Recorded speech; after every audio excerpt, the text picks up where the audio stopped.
मी प्रज्ञा. तर तुमचं स्वागत आहे आमच्या प्रँक प्रज्ञा ब्लॉगमध्ये. म्हणजे आम्ही 6 महिन्यापूर्वीच खरं तर ब्लॉग चालू केले होते, पण ते होते आमचे हिंदीतून. कारण माझ्या मुलासाठी खरं तर आम्ही ब्लॉग चालू केले होते, म्हणजे प्रँकसाठी माझ्या. पण त्यानंतर काय झालं होतं, म्हणजे स्कूलला पण लवकर जातो, खरं तर 6:30ला जातो, 3:30ला येतो. तर तो कंटाळायचा, म्हणजे सकाळी जाताना संध्याकाळी, म्हणजे तो करायचा खरं तर.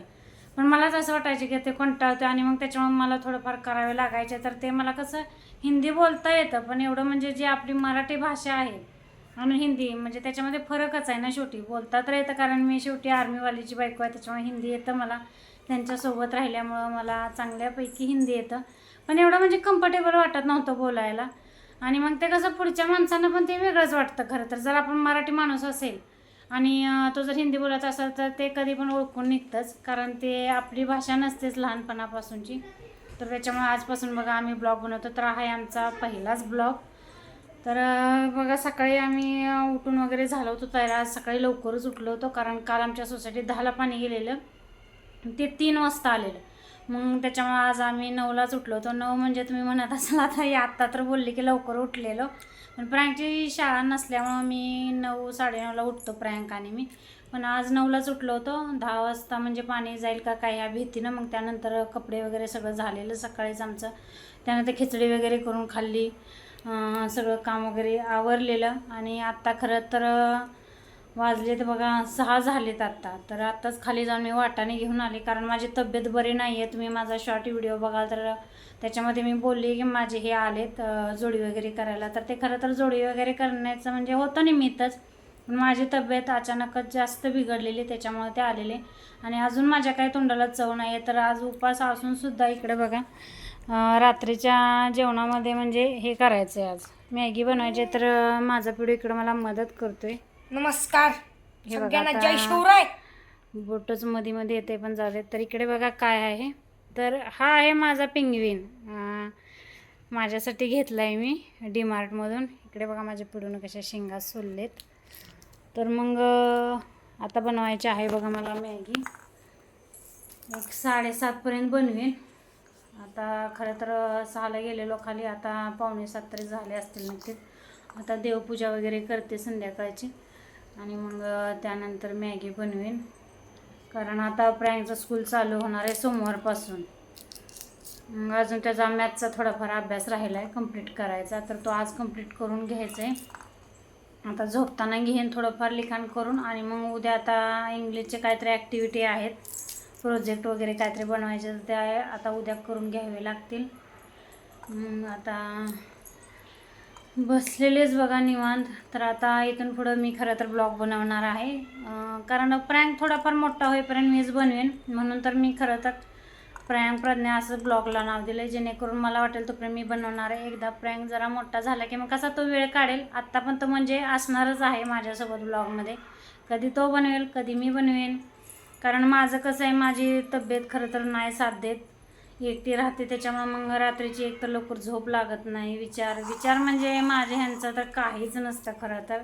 त्यांच्यासारखा म्हणजे नवरा भेटणं म्हणजे ते खूप मोठं कुठंतरी मी काहीतरी पुण्य केलेलं असेल मागच्या जन्मी, का कधी केलं आहे का काय काय माहीत नाही. आणि एक आमच्या आईदादांची पण त्याच्यामध्ये पुण्य आहे की त्यांनी मला असा जीवनसाथी दिला आहे. पण तरी पण एकटे राहते, त्याच्यामुळे थोडेफार विचार असतातच डोक्यात. मेन म्हणजे त्यांचे जास्त असतात, कारण माझे हे म्हणजे आर्मीतून रिटायर झालेत, पण ते आत्ता कोकणात जॉबला आहेत. तर ते स्वतः जेवण करून खातात, म्हणजे रूम घेऊन राहिलेत, पण असे म्हणजे मुलांसोबत नाही राहिले, एकटेच राहिलेले आहेत. तर ते हाताने जेवण वगैरे करतात. त्याच्यामुळं पण विचार डोक्यात असतो. आपण म्हणजे बायका असूनसुद्धा बघा, आपण जरा बाहेर गेलो तरी आपल्याला असं वाटतं घरी आल्यावर की आता दमलो आहे, आता आणि इथून स्वयंपाक. तर ते म्हणजे एवढं सगळं दिवसभर काम करून ते संध्याकाळी स्वतःसाठी स्वयंपाक बनवतात. एवढं म्हणजे कोण करणार आहे. मस्त म्हणजे सगळ्यांना फक्त पैसा दिसतो, पण त्याच्या मागचं कष्ट कोणालाच दिसत नाही.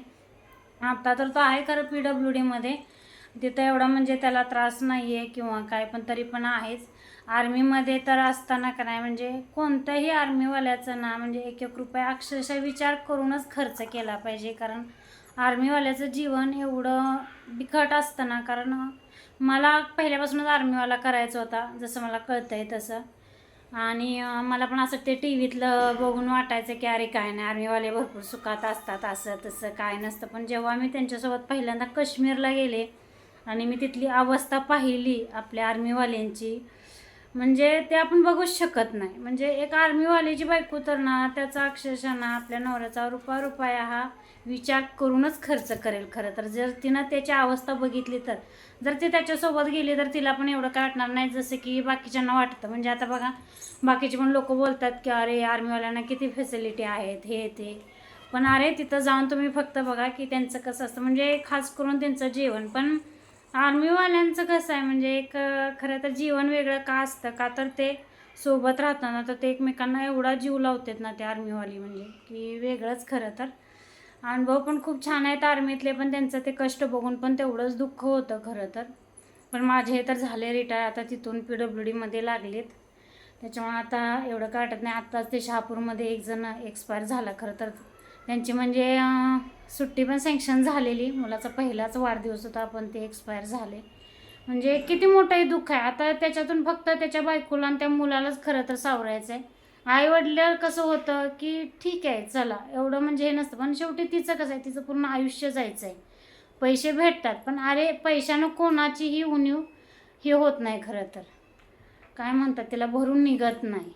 पैसा वगैरे भेटतो पण ती तिच्यात जी आहे ना म्हणजे आता उणीव, ती तिला कायमच राहणार.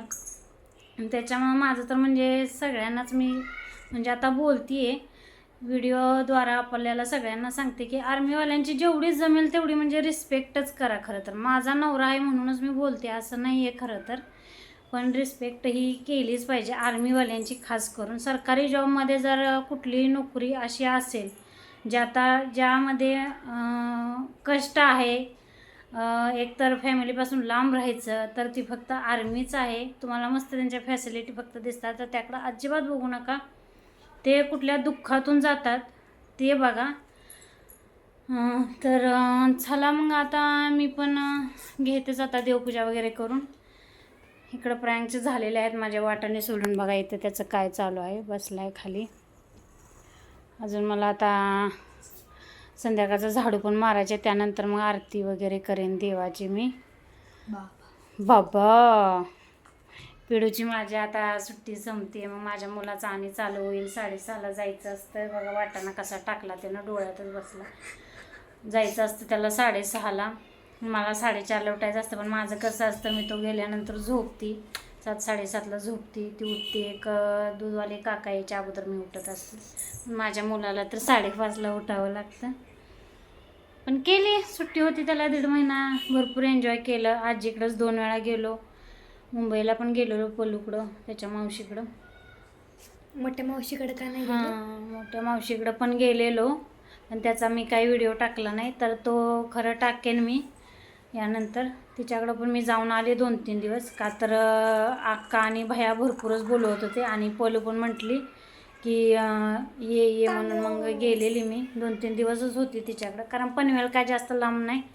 हे तर म्हणजे आधी नकोच बोलत होते की तुझी तब्येत बिघडते प्रज्ञा, नको प्रवास करू, पण त्यानंतर त्यांनाच वाटलं की नको, एकदा शाळा झाली की मग ह्याला पण कुठं जाता येत नाही, मला पण जाता येत नाही. मी इथं एकटी राहते तरी मला कुठं जायला आवडत नाही, ह्यांना माहिती आहे. म्हणून हे म्हणतात ठीक आहे जाऊन ये. तर मग तो पण मी व्हिडिओ लवकरच तुम्हाला टाकेन, मग बघाच नक्की. तर चला मग आता करते मी देवाला आरती वगैरे लावते, नंतर मग मॅगी बनवताना बघू, वाटलं तर व्हिडिओ नक्की बनवेन. हा बघा माझा पिंगवीन घेऊन बसला. तिकडे किचनवर बघा माझ्या आत्ताच भांडी वगैरे घासून झालेली होती. ते बघा नारळ, कारण माझ्या आहोने नारळ आणून ठेवलेत घरात, एक 10 तरी आहेत, का तर नारळ पाणी पी म्हणून, आजारी आहे म्हणून. तर ते पिलं होतं, ते तिथंच आहे. कारण का आमच्या इथं म्हणजे कचरा घ्यायला बायका येतात, पण ते नारळाचं ते असतं ना, ते काही घेऊन जात नाहीत. कारण कसं कचरा आपण टाकतो तर ते मोठे ट्रॅक्टर वगैरे असतात, तर त्यात ती लोक तुडवतात ना, मग ते त्यांच्या पायाला लागतं, त्याच्यामुळे आमच्या इथं ते टाकत नाहीत. तर ते आता उद्या वगैरे मी नेऊन, ते दुसरा डस्टबिन एक असतो खाली, तिथं नेऊन मलाच टाकावं लागेल. तर इथे मी आता ठेवलेलं आहे बघा तेल कढायला, त्याच्यामध्ये चांगला बारीक चिरून घेतलेला कांदा टाकलाय, तो आता व्यवस्थित परतून घ्यायचा. जसं की मी तुम्हाला मगाशी बोलली की मला आता मॅगी बनवायची, तर ते मी आता मॅगीच बनवते. चांगला ब्राऊन होईपर्यंत कांदा भाजून घ्यायचा असतो, पण माझ्या लक्षातच नाही खरं मिरच्या टाकायच्या. मग इथं आता मी मिरच्या कट करून घेऊन टाकलेत. आता व्यवस्थित चांगला कांदा ब्राऊन झालेला बऱ्यापैकी. त्याच्यामध्ये आता मी वाटाणे टाकून घेतलेत. वाटाणे पण चांगले भाजून घ्यायचे व्यवस्थित. आणि आता इथं मी टाकते बघा मॅगीचा मसाला. तर हा मॅगीचा मसाला बघा म्हणजे त्याचं कसं झालं कारण त्याच्यामध्ये थोडी हवा गेलेली, कारण प्रयाकनं जरा कोरडी मॅगी खाल्लेली काल मसाल्यासोबत, त्याच्यामुळे ते तशा त्याच्या गुठळ्या झालेत. तर इथं थोडं एकच मॅगीचं पॅकेट मी मसाला याच्यामध्ये टाकून घेतला. तर इथं आता आपण टाकून घ्यायचं पाणी. मला 2 पॅकेट बनवायचे होते मॅगीचे, त्याच्यामुळे मी थोडं पाणी जास्तच टाकणार आहे. आणि वाटाणे पण शिजले पाहिजेत. वाटाणे टाकून मॅगी खायला वेगळीच मजा असते. माझ्या आईला तर एवढी आवडते की विचारूच नका. आणि तिला ते सवय लावली आहे माझ्या छोट्या बहिणीनं पलून. तिच्या प्रेग्नेन्सी वेळेस ती तिकडे होती त्यावेळेस मॅगी बनवायची, स्वतः खायची, आईला द्यायची. तर इकडे मी टाकलेला आहे बघा आता आपला कापून घेतलेला, अच्छा इथं झालं बघा हिंदी आला आता धनिया माझ्याकडून. तरी ते आपण टाकून घेतली आहे बघा आता कोथिंबीर कट करून घेतलेली. आणि आता मी टाकते बघा दुसरा पण मॅगी मसाल्याचं पॅकेट. तर हे बघा किती व्यवस्थित आहे, कारण हे पॅक होतं आणि ते पहिलंवालं प्रयाकनं खायला घेतल्यामुळं ते जरा तसं गुटुळ्या झाल्या होत्या. तर हे व्यवस्थित आता उकळून घ्यायचा, वाटाणा थोडा चांगला शिजवून घ्यायचा आणि मग त्यानंतरच त्याच्यामध्ये आपल्याला मॅगी टाकायची. तर आता व्यवस्थित झालेली वाटाणे शिजले होते म्हणून मग आता इथे मी मॅगी टाकलेली आहे बघा. बघा झाली मॅगी बनवून. तर मग आता बसलोय प्रँक आणि मी खायला मॅगी. इकडे बघा प्रँक माझा खातोय. आय हाय हाय. तर बिना सॉसची मॅगी खात नाही, कधीच नाही. कधीच नाही बोलतोय बघा. तर ही आहे बघा माझी. तर चला मग आता भेटू आपण पुढच्याच ब्लॉगमध्ये. आता मी रोज ब्लॉग नक्कीच टाकत जाईन, किती काम असू दे किंवा तब्येत नसू दे एवढी ठीक, तरी पण करत राहीन. माझे डोळे वगैरे बघा किती खोल गेलेत, काळे तर भरपूरच झाले डोळ्याच्या बाजूनं. जास्तच आजार होते त्याच्यामुळं खरं तर झालं, पण होई कवर लवकरच होईन. पण आता हे मॅगी खाऊन कवर होणार आहे का बघा. पण काय करणार, तोंडाला कसलीच चव नाही. आता काय मॅगी खाऊन एक नारळ पाणी पिणार आहे आत्ता झोपताना पण. कारण खरं तर घरची तर म्हणत होती आई पोलो अक्काई सगळीजण सलाईन लावून 1-2 तरी, पण मला काय ते सुया बिया नाहीत आवडत, ते टोचलेलं कधीच नाही मला ते सण होत. त्याच्यापेक्षा मग हे म्हटलं आपलं नारळ पाणी पिणार, तुला सलाईन लावायची तर आपलं नारळ पाण्यावर होतं व्यवस्थित. तर चला मग तुम्ही सगळेजण आपली काळजी घ्या. आणि व्हिडिओ जर आवडलाच तर त्याला लाईक शेअर आणि कमेंट नक्कीच करा. आणि तुमची साथ खूप महत्त्वाची आहे खरं तर. मी ब्लॉग बनवते ते खरं तुमच्यासाठीच. माझा पण थोडाफार म्हणजे याच्यामध्ये वेळ गुंतून राहील, एकटी राहते त्याच्यामुळं दिवस जात नाही एडिटिंगला ह्याला त्याला, मग कसा माझा वेळ जाईल म्हणून मग म्हटलं चला करूया आपणच चालू. तर मग चला हे बघा माझा पिडू काय बघतोय बघा टीव्हीला. हे बघा म्हणजे तोच नाही, त्याची पोलू मावशी हा आणि तो गुन्नू, ह्या तिघांना ह्या मुलाचं बघायला खूप आवडतं.